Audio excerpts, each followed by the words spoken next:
하나님 말씀 보십니다. 히브리서 3장 7절부터 보시겠습니다.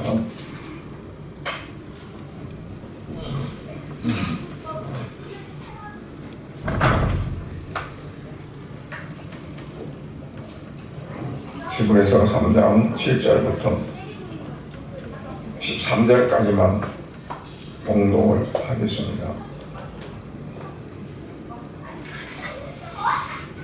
같이 읽겠습니다. 그러므로 성령이 이르신 바와 같이 오늘 너희가 그의 음성을 듣거든 광야에서 시험하던 날에 거역하던 것 같이 너희의 마음을 완고하게 하지 말라.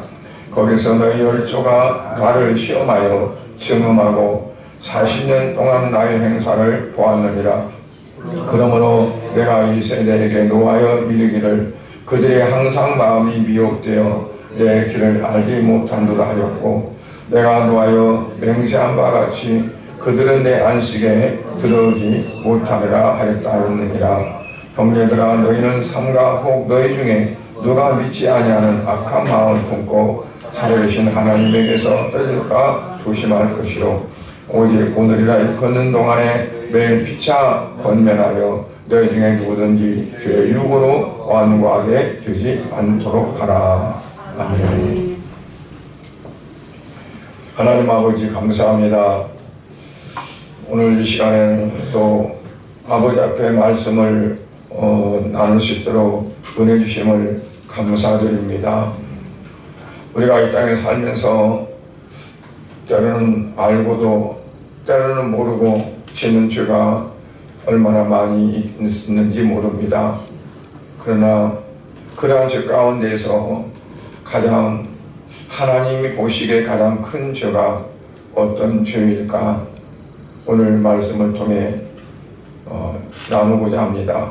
아버지 하나님, 우리는 어떤 죄든지 다 하나님 앞에 지어서는 안 되지만, 그러나 또 그 가운데서도 가장 큰 죄가 무엇인가를 이 시간에 발견할 수 있도록 은혜 베풀어 주시옵소서. 예수님 이름으로 기도드리옵나이다. 아멘. 아담이 범죄한 이후에 이제 하나님에게 어떻게 나아가야 하는가, 어떻게 하나님을 섬겨야 하는가를 모르게 됐습니다. 왜냐하면 영적으로 죽었고, 그리고 하나님과 관계가 완전히 단절됐기 때문에 하나님으로부터 오는 어떠한 영적인 그런 것들을 받아들일 수가 없었습니다. 그래서 하나님의 형상으로 지음받은 사람들이 하나님의 형상으로 지음받지 않은 어떠한 동물이나 또는 식물이나 또는 혹은 또 광물이나 그러한 것들을 어처구니없게 섬기게 됐어요. 좀 이상하게 생겼으면 여기다 복을 빌면 복을 주시지 않을까. 그래서 거기다가 복을 빌고, 그냥 나중 굴는 돌멩이도 누가 하나 바위에다 올려놨으면 또 다른 거 하나 올려놓고 손을 합장하고, 그리고 자기 손을 빌고. 그러니까 하나님은 어떻게 우리를 지으시고 창조하신 만복의 근원이신 하나님께 어떻게 나가야 되는가를 알지를 못한 거예요. 우리 그 시골에 그것들은, 우리는 동구라고 그랬어요. 둥구라고도 하고 동구라고도 하고, 날개가 속에서 쫙 나와가지고 머리는 조그만해요. 막 날아가는데 그걸 잡아가지고 이제 다리를 이렇게, 그러니까 다리를 이렇게 마디를 어떻게 보면 잔인한 것 같죠. 띄어내고 목을 한번 빙 돌려 딱 돌려놓고 놓아두면요, 이게 날개를 펴서 막 날라고 그래 뒤집어 놓으면은 이 돌아 허들 못하고 이렇게 하늘 보고 이렇게 하고 돌려놓으면은 날개짓 막 하니까 빙빙 돌아요. 어떻게 할지를 모르는 거야. 이렇게 목을 한번 팍 돌려놓으니까.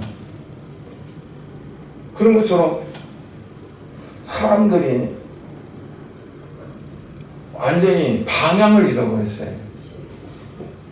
그 어떤 사람들은 옛날에 노인들이 우리 시골에 장골 10시가 도와야 산다 그래가지고는 하여튼 뭐 다른 어떤 게 없으면 장독대다가 냉수 떠놓고 그것도 이른 새벽에 나가서 우물에서 기르다가 그거 떠놓고 거기다 기르고 사람들이 이렇게 아주 가장 낮은 데로 내려갔어요. 하나님을 지으실 때 모든 것들을 다 지배하고 다스리고 통치하고 그것들을 그렇게 이제 하나님을 사람을 만드셨어요. 왜냐하면 하나님 형상 따라 지었기 때문에 그 모든 것들을 다 하나님이 원하신 뜻대로 다스리고 그것들을 관리하도록 하신 거예요. 그런데 그들이 하나님의 형상을 받은 인간들이 죄를 지음으로 그 안에 영 자체가 죽어버리니까 완전히 그냥 그 나락으로 떨어져 버린 거죠. 그래서 하나님은 이런 인생들을 보면서 불쌍히 여기셔가지고 예수님을 보내셨어요. 뭐 하려고요?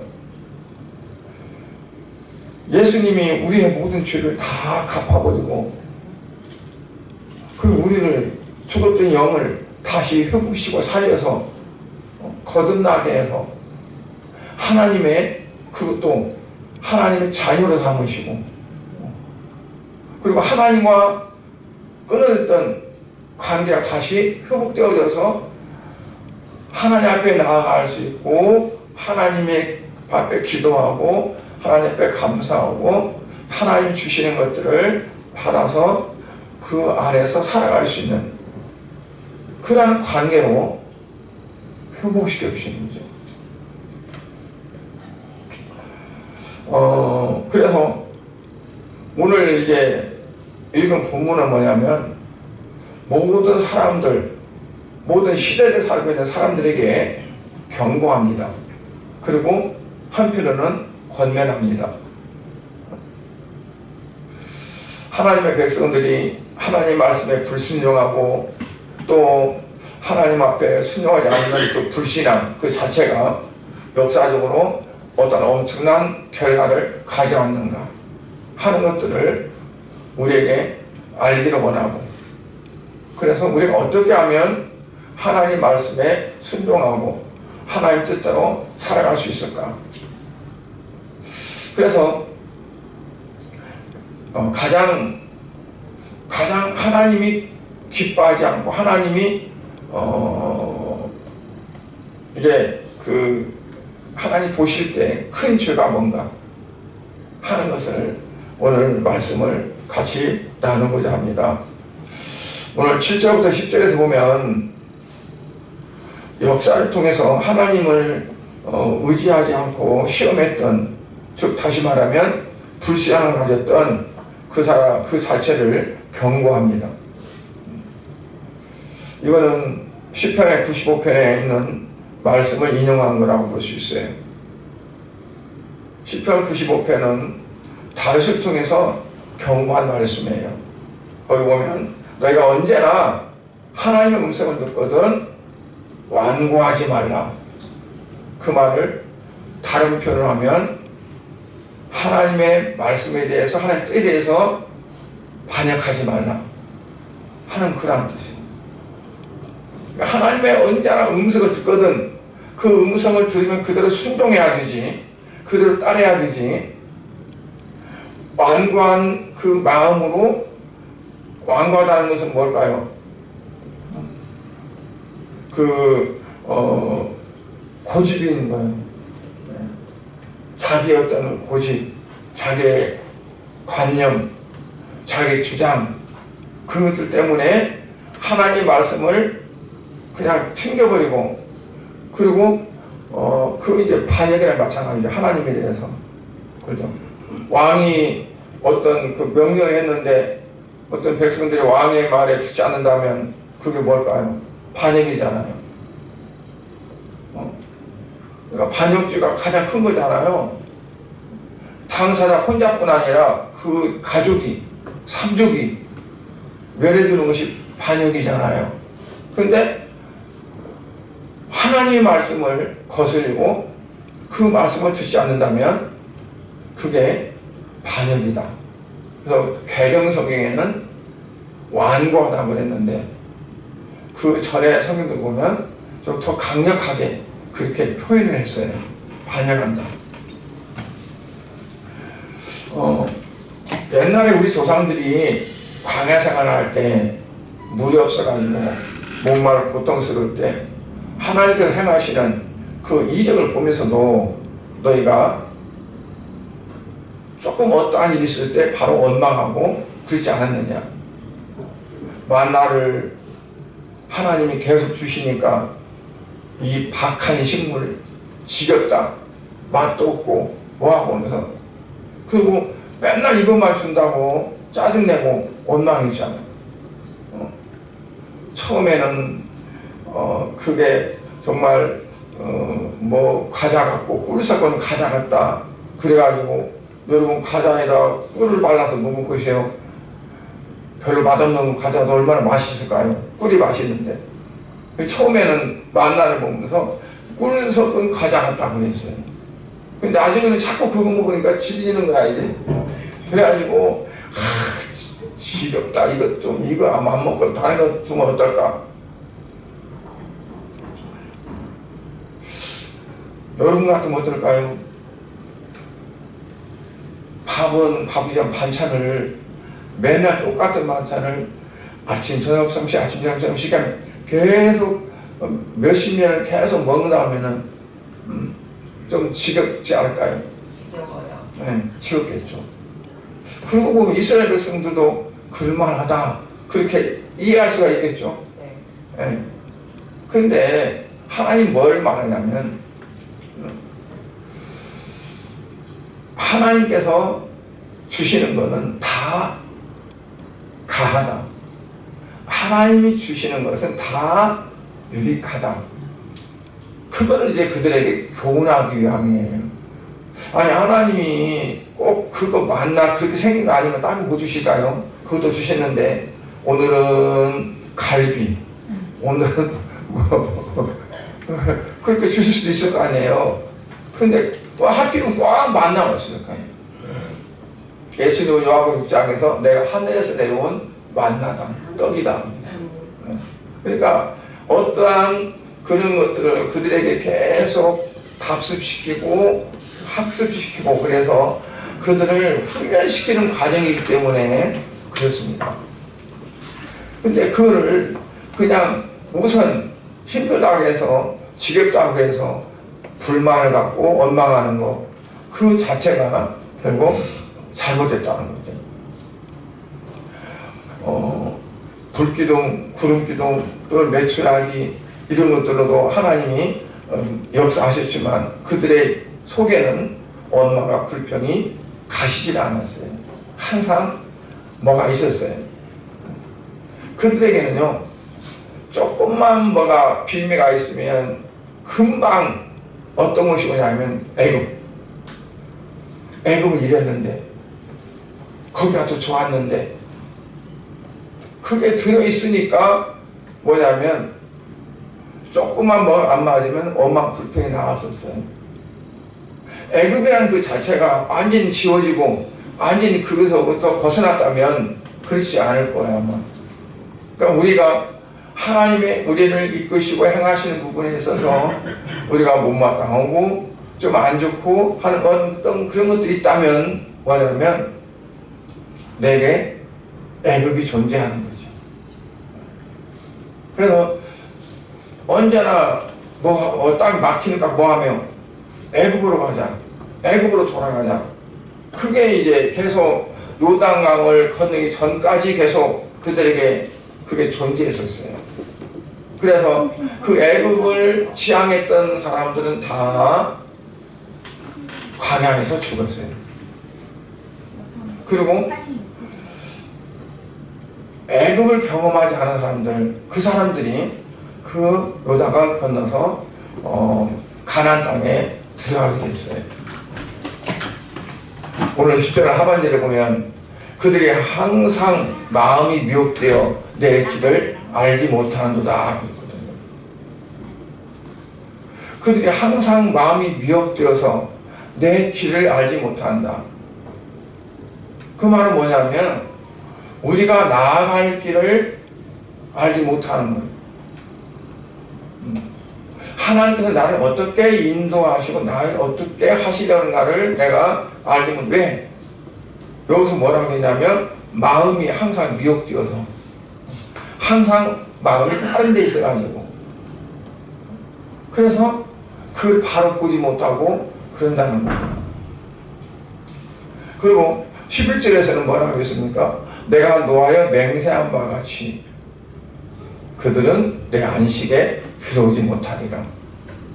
항상 마음이 미혹되어서 하나님의 길을 바로 알지 못하고 곡해하고 원망하고 불평한다는 그 자체가 하나님께서 마련해 놓으신 그 안식에 들어가지 못한다는 거예요.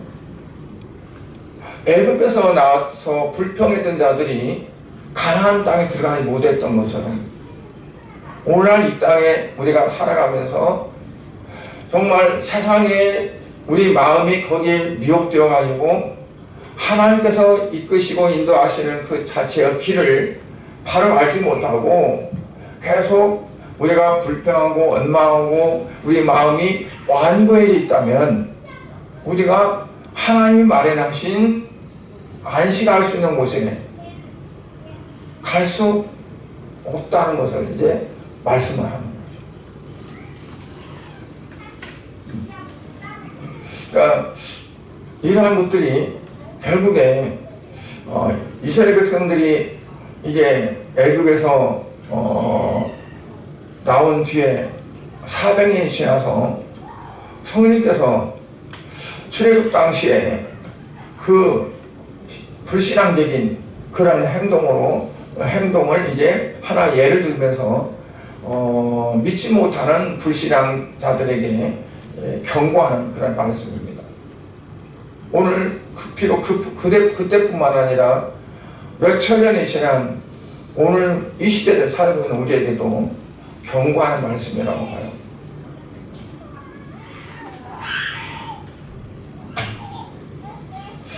신약성경에도 보면 디모데후서에 사도 바울이 그랬어요. 하나님의 말씀, 그러니까 구약에 있는 말씀보다도 지금 현재 이제 그 신약에 있는 말씀도 그렇다는 거죠. 모든 성경은 하나님의 성령으로 감동되었었다. 그런데 그 말씀이 나와 어떤 관계가 있느냐? 나를 교훈하고 책망하고 또 바르게 하고 의로 교육하기에 유익하다. 그러니까 성경은 모든 성경은 나를 유익하게 만들고 나를 어떤 때로는 책망하고 나를 때로는 교육하고 그래서 하나님 보시기에 올바른 사람으로 만들어가는데 필요한 성경이라는 거예요. 그러니까 구약을 우리가 옛날에 보면 신약 성경은 구약 성경은 그냥 떼내버리고 신약 말씀 준다 그러면서 신약 성경만 따로 나와서 그것만 가지고 다녔어요. 구약은 고리타분하고 뭐 옛날 율법적인 거고 그래서 신약 자체만 있었어요. 이거면 된다. 근데 구약의 율법을 모르면 우리가 하나님의 어떠한 역사도 알지 못하고 오늘날 이 시대가 어떤가도 알 수가 없는 거죠. 그러니까 구약에 보면 모든 율법뿐 아니라 그 율법 안에 하나님은 어떻게 우리를 향하시는가, 하나님의 마음이 있고 하나님의 어떠한 그러한 것들이 있어요. 이스라엘은 우리의 신앙을 대표하는 그러한 거예요. 그래서 뽕복이에요. 그냥 하나의 인간의 역사가 아니라 신앙생활을 어떻게 해야 하는가를 이제 하나 이스라엘 역사를 통해서 말씀하고 있잖아요. 그래서 오늘 또 이제 이 말씀도 마찬가지예요. 그 구약의 옛날에 그러한 것들을 이제 끄집어 들여서 그걸 말씀하면서 오늘 이 시대에 우리가 어떻게 살아가야 하는가 하는 것을 말씀하고 있거든요.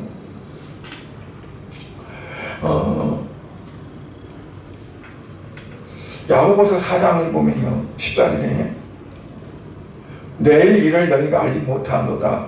너의 생명이 무엇이냐? 너희는 잠깐 보이다가 없어지는 안개니라. 그러니까 너희는 내일 일을 너희가 알지 못한다. 너희 생명은 어떻다? 잠깐 보이다가 없어지는 안개다. 이 생명은 영의 생명을 말하는 것이 아니라 육의 생명을 말합니다. 왜냐하면 이 생명은 우리가 이제 육체로 태어나서 이제 죽는 그 육체의 생명을 말하는 거죠. 그래서 우리 육체 자체가 잠깐 보이다가 없어지는 안개같이 이러한 삶을 살아간다. 구약에 있던 그런 사람들도 다 그렇게 지나갔다. 그래서 우리가 바라는 건 뭐냐면 영원한 안식을 우리가 바라보고 나가는 거다. 그런데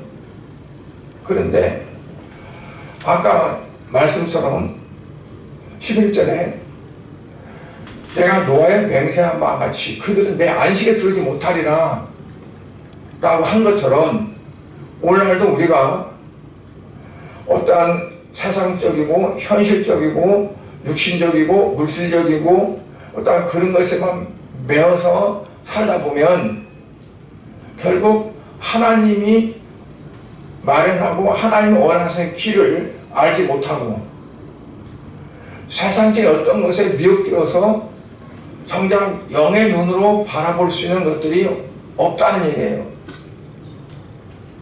그래서 우리가 영원한 안식을 바라보고 가지를 못한다. 그래서 결국은 이 땅에 있는 가시적인 어차피 나중에는 썩어질 것들, 그것들을 전전긍긍하고 그것들을 바라보고 살게 되어 있다.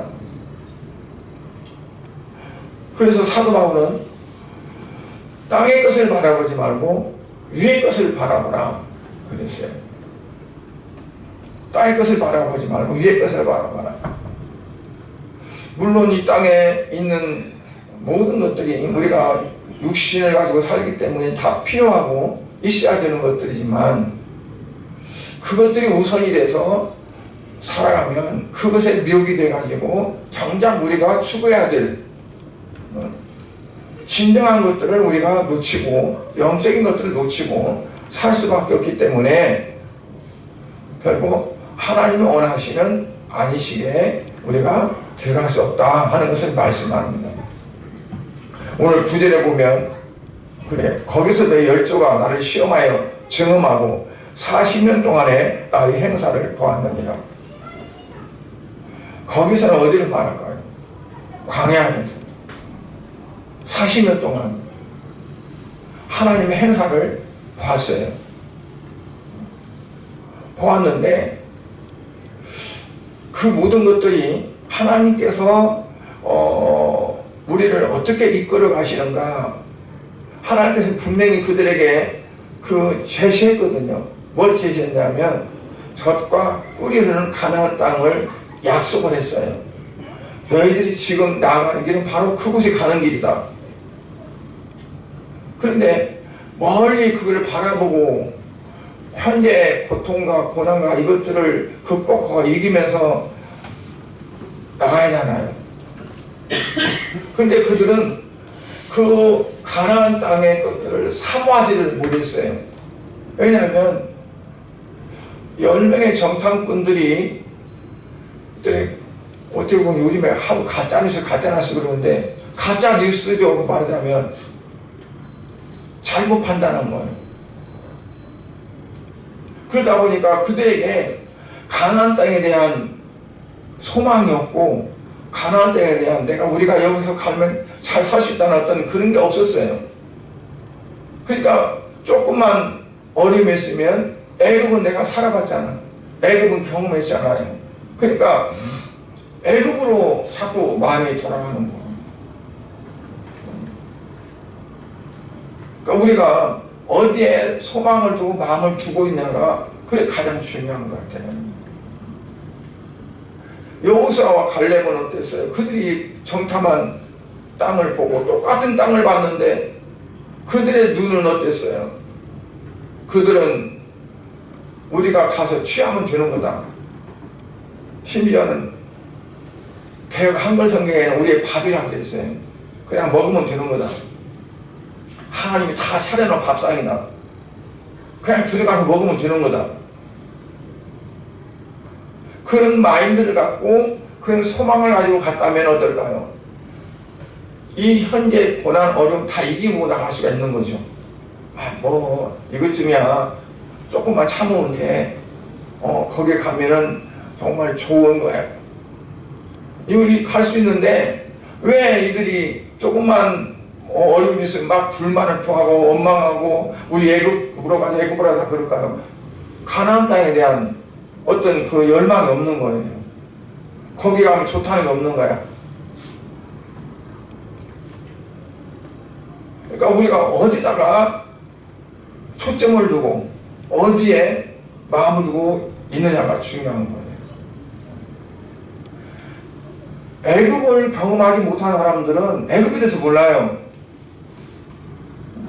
그들은 그래서 가나안 땅에 들어가면 거기 가면 무엇이 어쩌다 하는 말을 듣고 그들은 가나안 땅에 들으니 사막보다 나을 거 아니에요. 광야보다는 나을 거 아니야. 그러니까 거기다 소망을 갖게 되는 거죠. 어떤 사람들은 그런데요. 이 세상이 거름덩어리 뒹굴어도 이 세상이 더 낫다. 왜? 앞에는 안 가봤으니까. 내세에는 안 가봤으니까 요즘에 얼마나 별로 하루 종일 자고 나면 새로운 것들이 나타나고 얼마나 좋아. 그러니까는 그냥 개똥밭에 뒹굴어도 이 세상이 더 좋다고 그런 거죠. 왜냐하면 내세를 모르니까. 우리가 가장 중요한 게 뭐냐면 천국에 대한 소망입니다. 천국은 어떤 곳인가? 요한계시록에 보면 천국에 대해서 사도 요한이 계시를 받고 기록에는 성경이에요. 거기는 슬픔도 없고 눈물도 없고 고통도 없고 죽음도 없고 영원토록 하나님과 함께 그냥 찬양하며 살아간다고 그랬어요. 그러니까 우리의 소망 어디 두고 살아가느냐 하는 거가 가장 중요하다고 봐요. 고린도후서 2장 14절부터 17절에 보면 신자들 중에는 같은 복음을 듣고도 어떤 사람은 회개한 사람이 있는가 하면 어떤 사람은 마음이 완고해져서 회개하지 않고 있는 사람들이 있다고 그랬어요. 그런데 복음을 듣고도 마음이 완고해진 사람들은 어떠냐? 하나님께서 믿고 순종하게 하시려고 부르실 때 어떠냐면 관심이 없기 때문에 그러는 거예요. 복음을 전하는 자들을 통해서 복음이 전파되죠. 증거되죠. 그러면 하나님은 그 복음을 전하는 전도자를 통해서 메시지를 주는 거죠. 부르는 거죠. 근데 무관심한 거예요. 그리고 별로 그러니까 그럼에도 불구하고 복음을 전하는 사람들은 이건 하나님 주신 사명이다. 하나님 나를 통해서 복음을 전하기를 원하신다. 그래서 복음을 전하다 보면 마음이 완고해져서 안 받아들이는 사람이 있는가 하면 또 하나님께서 그를 부르시려고 기회를 주신 자에게 만나게 하면 내가 한마디만 던져도 그 사람은 그냥 하나님 앞에 나오는 거죠.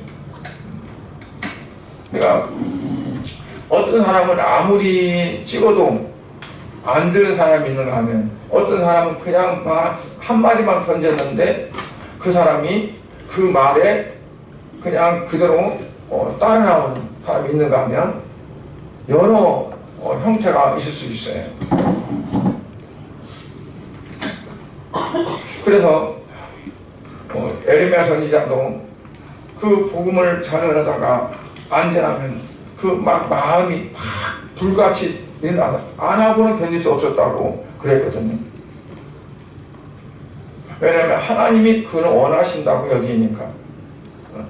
하나님 나를 통해서 그렇게 하기를 원하신다고 그렇게 내 안에 있으니까 이제 그게 된다고 봐요.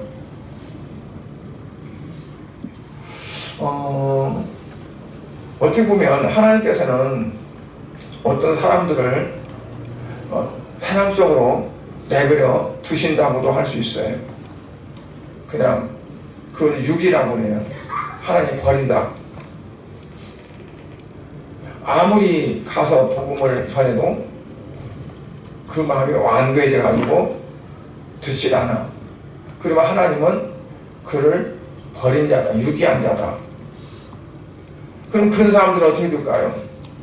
결국에는 멸망의 길로 갈 수밖에 없는 거죠.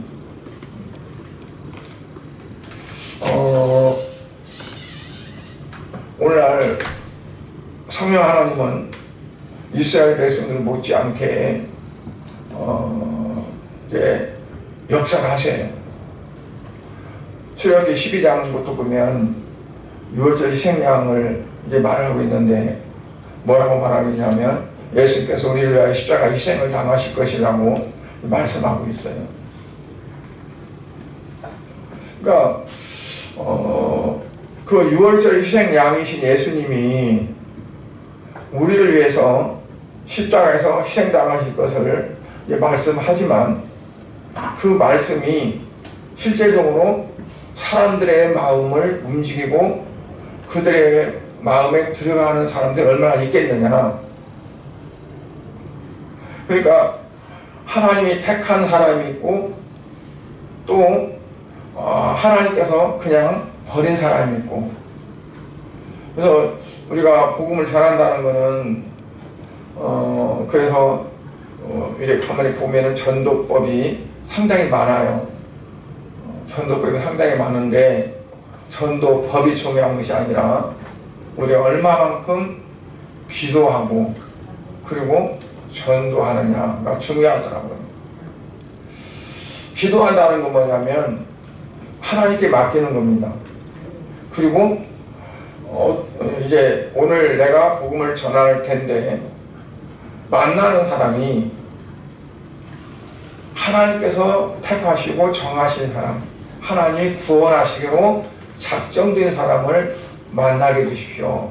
그러면 내가 복음을 전하는 것과 하나님이 구원하시기로 작정된 자에게 내 복음이 접한다면 그 사람은 어떨까요? 그냥 바로 반응이 올 수 있는 거죠. 아니면 바로는 안 온다 할지라도 그냥 어느 정도까지는 이제 자기 육신적인 것 때문에 이제 이게 거부가 된다 할지라도 그 안에서 이제 이게 반응이 와서 올 수 있다는 거예요. 그러니까 우리가 중요한 것은 어떤 기술적인 것이 아니라 내 안에 성령님께서 역사하시는 그게 이제 필요하다고 봅니다. 저한테도 요즘도 전도 훈련하는 것에 대해서 이제 그 많이 와요. 성도들 이렇게 전도 훈련시켜갖고 전도하면 된다, 뭔다 그러거든요. 그런데 전도 훈련이 기도 훈련이 되어야 되는데 테크닉 기술적인 거 뭐 이렇게 하면 되고 이렇게 하면 되고 그거는 다 인위적이라고 봐요. 왜냐하면 성령께서 하지 않으면 되질 않더라고요. 시골에 그전에 이제 그 어떤 권찰이 여자 권찰이 있었는데요. 이분은 말도 잘 못해요. 교회 나온 지가 얼마 안 돼요. 우리가 개척하고 나서 나왔어요. 나가서 얼마 안 되는데 권찰을 줬는데 전도를 잘해. 전도 헌대를 옆에서 한번 들어봤어요. 그 동네 사람 만나가지고 앞뒤도 안 맞아요. 그냥 근데 그 말에 딱 나와요. 그러니까 논리적으로 성경적으로 뭐 교리적으로 막 해가지고 하는 게 아니라 이 사람은 내가 이렇게 했으니까 좋더라, 내가 예수를 믿는데 좋더라, 뭐 어찌고 그러면서 하는데 그냥 따라 나와요. 근데 그때 느낀 게 뭐냐면 말 잘해서 전도 잘하는 것도 아니고 성경 많이 알아서 전도 잘하는 것도 아니고 어떤 전도법을 공부해서 전도 잘하는 것도 아니고 정말 그 안에 성령이 역사하면 된다는 걸 제가 깨달았어요. 그분이 전도한 분이 꽤 많았어요.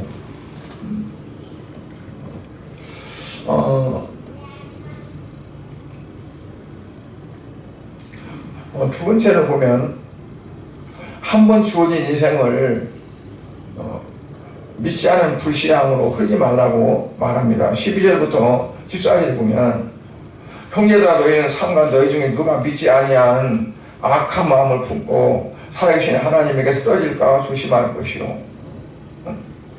또 13절에 보면 중간에 너희 중에 누구든지 죄의 유혹으로 완고하게 되지 않도록 하라. 역사를 통해서 경고하신 후에 여기서는 그리스도와 함께 하는 방법을 이제 말해줘요. 12절에 보면 너희 중에 누구든지 믿지 아니하는 악한 마음을 품고 살아계신 하나님께서 떨어질까 조심할 것이요. 그러니까 삼가하는데 악한 마음을 품지 말라.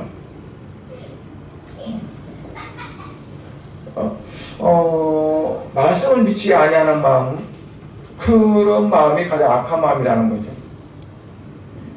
가장 악한 마음이 뭐냐? 주님을, 예수를 믿지 않고 그리고 예수님이 행하시는 모든 것들을 부정하는, 세상적으로 악하다는 게 아니라 주님 보실 때 악한 겁니다. 하나님 보실 때 악한 거. 하나님 말씀하는 것을 믿지 않고 부정하고, 하나님이 하신다고 하는데 그걸 안 된다고 부정하고, 하나님이 안 된다고 하는데 자기는 된다고 하면서 자기 주장을 내세우고 하는 것들이, 그게 악한 것, 즉 불신앙이 악한 거라는 거예요. 선악의 표준이 도덕적인 것이 아니에요. 성경에서 선악은 도덕적이 아니라 그건 세상적인 거고, 하나님 말씀에 맞냐 안 맞냐, 하나님 말씀대로 사냐 안 사냐, 그게 이제 선과 악이에요. 왜냐하면 선악은 하나님 것이니까. 사람들이 하와가 아담이 선악과를 먹고 나서 사람들에게 스스로 선악이 갖게 된 거죠. 그게 벌써 하나님을 불신하는 거예요. 그래서 내가 옳다 그르다고 판단하는 그 자체가 그게 불신앙이라는 거죠. 우리 스스로 맞다 안 맞다가 아니라 하나님께서 맞다고 하시면 맞은 거고 하나님께서 아니라 하시면 아닌 것 같아야 된다는 얘기예요. 그런데 우리가 대체적으로 뭐냐면 신앙은 신앙이고 믿음은 믿음이고 또 옳고 그름은 또 다른 거다. 그래서 우리가 이제 판단하는 거죠. 심지어는 하나님까지 판단을 해요. 이거 이렇게 하면 하나님은 옳지 않고 이렇게 해야 하나님은 옳고. 그러니까 내가 이제 재판관이 되는 거예요. 다윗의 성문에서 이제 옳고 그름에 대한 그런 판단을 재판을 해줘야 되는데 압살롬이 가르쳐가지고 자기가 내한테 와, 내가 판단해 줄 테니까. 그래가지고 압살롬이 한 것처럼 하나님께서 해야 하실 거를 내가 그 자리에 앉아서 옳고 그름을 판단하는 거죠. 그게 이제 가장 불신앙이라는 얘기예요. 우리는 기도도 그래서 내가 옳다고 하기 때문에 어떤 걸 놓고 기도하는 거잖아요. 근데 그게 잘못될 수도 있는 거죠. 하나님은 아닌데 내가 그게 내 입장에서 그게 옳다고 생각하고 그게 이루달라고 기도할 수 있는 거잖아요. 그러니까 우리는 하나님 나는 이걸 원하고 이렇게 하게 되기를 원하는데 하나님은 어떤 것이 하나님 뜻입니까? 그래서 하나님의 원하신 뜻이 내게 선이고 그리고 그 반대되는 건 악이 되어야 그게 내가 바로 갈 수 있는 거예요. 그래서 하나님의 길을 알지 못한다. 완고해져서 하나님의 길을 알지 못한다는 건 하나님이 하고자 하시는 것을 내가 따르지 못한다는 얘기예요. 왜냐하면 내 주장이 강해졌고 내 판단이 이제 주를 이루는 것이 되니까.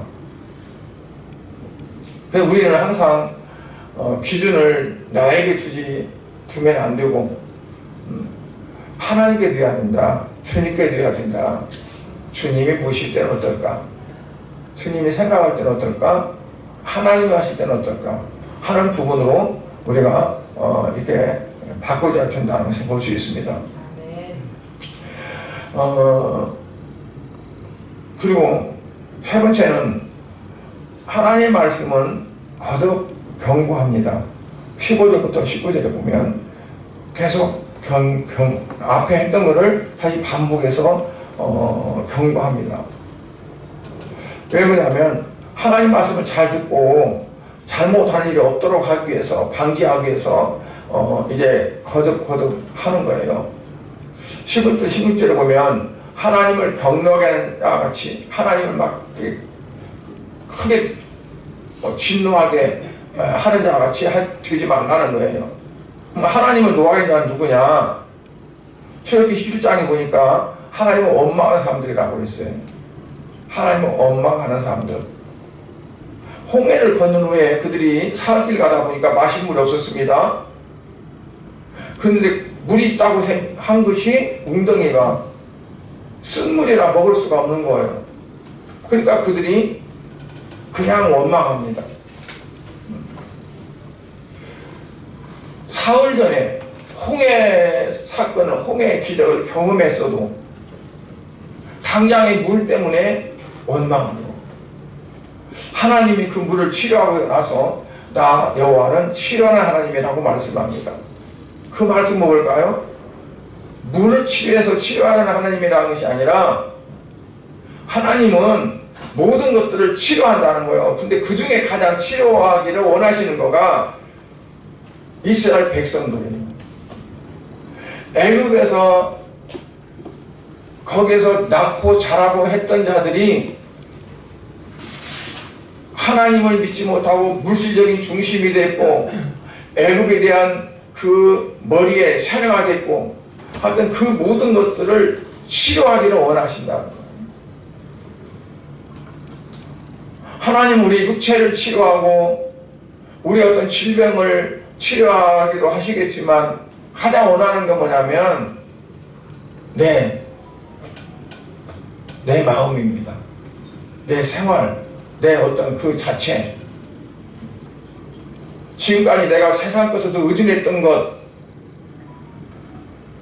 육신적인 어떤 것에 매여 살았던 것, 그것들이 치료되어져서 오직 하나님 중심, 오직 주님만 바라보는 삶으로 치료하기를 원하셔서 40년 동안 광야에서 하나님은 그들을 훈련시키시는 거예요. 그런데 그들이 다 치료가 됐을까요? 그렇게 안 된 것 같아요. 그러니까 여호수아, 갈렙 장로들이 죽고 없어지니까 그들은 다시 이방 신들을 섬기는 상태로 다시 돌아가 버렸어요. 어느 정도는 치료됐겠지만 완벽한 치료가 안 됐던 거죠. 오늘 우리는 어때야 될까요? 겉으로 나타나는 신앙적인 어떠한 그런 모습이 아니라 우리 안에 근본적인 그러한 그 자체가 이게 치료가 되어야 된다. 정말 온전히 뭐든지 주님이 하신다면 그냥 아멘하고 하나님이 원하시는 뜻에 내 모든 것들을 다 올인할 수 있는, 그러니까 내가 없고 오직 주님만 계신 그 삶으로 우리가 바꾸지기를 원하신다. 사도 바울은 그리스도 앞에 십자가에 못 박혀 죽었다고 그랬어요. 그리고 이제 내 안에 사는 것은 내가 아니라고 그랬어요. 오직 예수 그리스도가 사신다. 자기가 사는 목적도 자기 어떤 것이 아니었어요. 나를 사랑하사 나를 위해서 자기 몸을 버리신 예수 그리스도를 믿는 믿음 안에서 산다라고 했어요. 그러니까 우리 성도는 불신자와 다릅니다. 히브리서 12장 5절 6절을 보면 또 아들들에게 권하는 것 같이 너에게 권면하신 말씀도 잊었도다.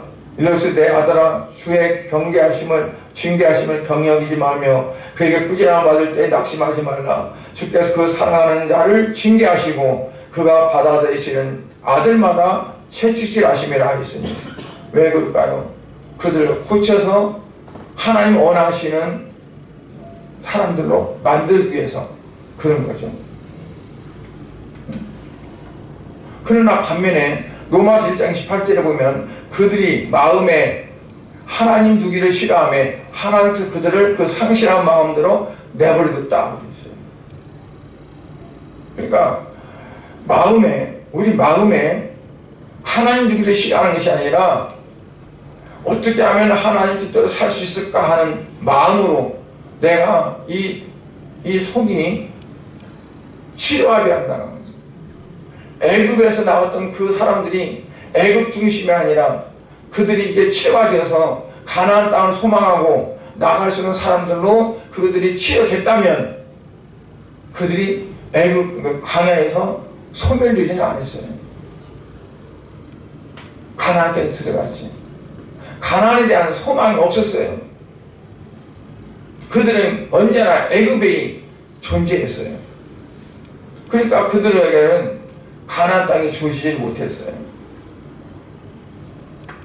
오늘 우리에게 어떨까요? 구약의 역사적인 것들이 하나의 우리에게 교훈이 되고 때로는 책망이 되고, 그래서 우리로 하여금 하나님 앞에 나아가는 길을 보여주고 그리고 나가게 하는 거죠. 그러니까 우리가 내 안에 있는 것들이 이제 나는 치료하는 여호와라 한 말씀처럼 하나님을 통해서 치료되어져서